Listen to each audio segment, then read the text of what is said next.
Hello everyone, वैदिक normal lifestyle में आपका स्वागत है। आज हम बनाएंगे तिल और मूंगफली की चिक्की। वैसे तो लोहड़ी और संक्रांति पे इसे खास तौर पे बनाया जाता है, लेकिन इस चिक्की को बनाने के लिए किसी भी त्यौहार का इंतज़ार मत कीजिए, क्योंकि ये सर्दियों में खाई जाने वाली सबसे ज़्यादा हेल्दी स्वीट है। और क्योंकि टेस्ट में लाजवाब होती है तो बच्चों से लेके बड़ों तक सबको ये पसंद आती है। आप इन्हें अपने मेहमानों को सर्व करेंगे तो वो भी आपसे पूछेंगे कि आपने ये कैसे बनाई। तो चलिए बिना देरी किए शुरू करते हैं।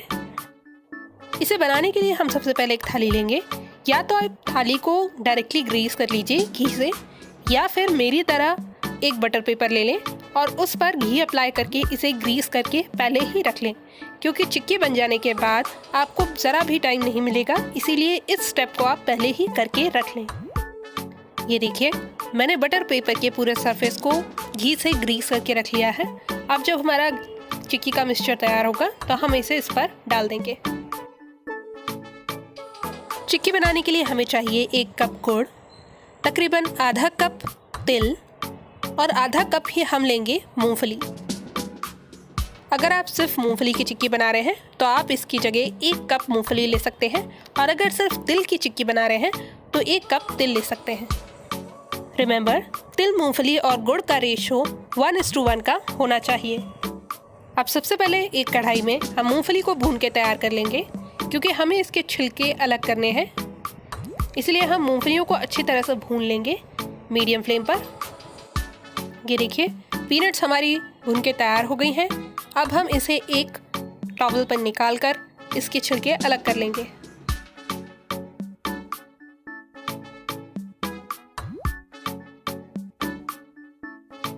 तो मूंगफली भून के तैयार हो गई हैं, इन्हें हम अलग रख लेंगे। और अब हम भूनेंगे अपने तिल। इन तिलों को भी हमें 3 से 4 मिनट के लिए अच्छी तरह से मीडियम फ्लेम पर भूनकर अलग रख लेना है। इन्हें चेक करने के लिए अच्छा तरीका ये है कि आप 2-3 तिलों को उठाकर मसल के देखें। अगर ये अच्छी तरह से मसल रहे हों, इट मीन्स ये भुन चुके हैं।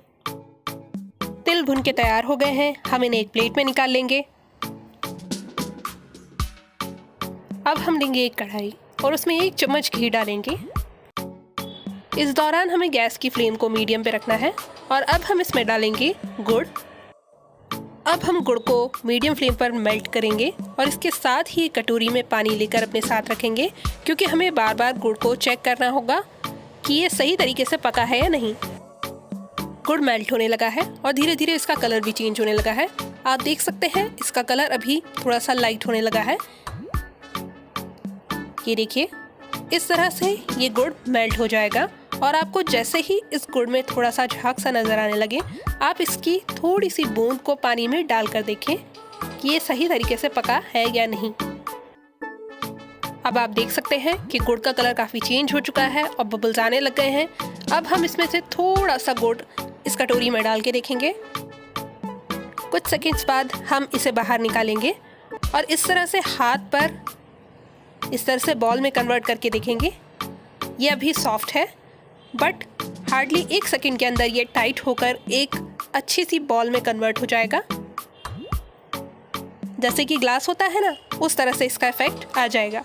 अब मैं इसे आपको प्लेट पर मार के दिखा रही हूँ कि ये किस तरह से आवाज़ कर रहा है। बस इसी स्टेज पर आपको गैस की फ्लेम को बंद कर देना है और तिल और मूंगफली को इसमें ऐड कर देना है। अब ये सारी प्रोसेस आपको जल्दी जल्दी करनी होगी। तिल और मूंगफली को गुड़ में मिलाते ही आपको उस थाली पर इसे निकालना होगा जिस पर हमने बटर पेपर को ग्रीस करके रखा हुआ था। ये देखिए यहाँ पर। और अब मैं ये सारा गुड़ और मूंगफली का मिक्सचर इस पर डाल दूंगी। सारा मिक्सचर इस प्लेट में डालते ही हम दूसरे साइड का पेपर इसके ऊपर डालेंगे और एक कटोरी की मदद से इसे फ्लैट करने की कोशिश करेंगे। जितना हो सके आप इसे फ्लैट कर लें। अगर आप इसे बेलन से फ्लैट करना चाहते हैं तो वैसे कर लें। अब यहाँ पर चिक्की को आप जितना पतला करना चाहते हैं उतना ही आपको इसे स्प्रेड करना है।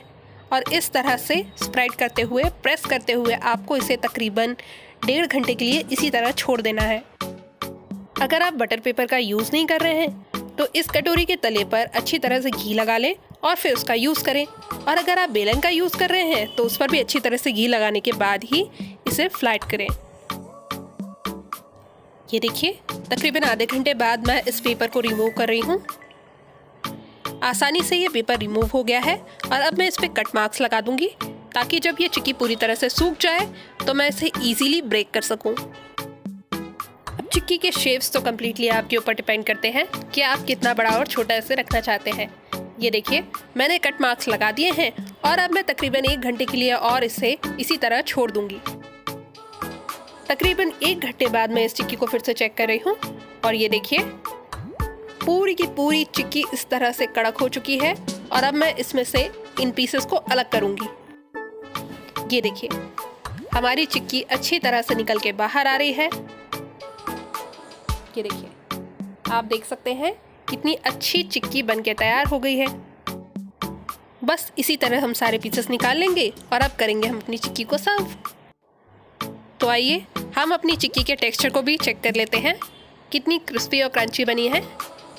ये देखिए, आपको देख के ही पता चल रहा होगा कितनी क्रंची और क्रिस्पी हमारी चिक्की बनी है। ये देखिए, आप देख सकते हैं, इसके टेक्सचर को देख के आपको पता चल रहा होगा कि कितनी अच्छी चिक्की बनके तैयार हो गई है, वो भी घर पर आसानी से।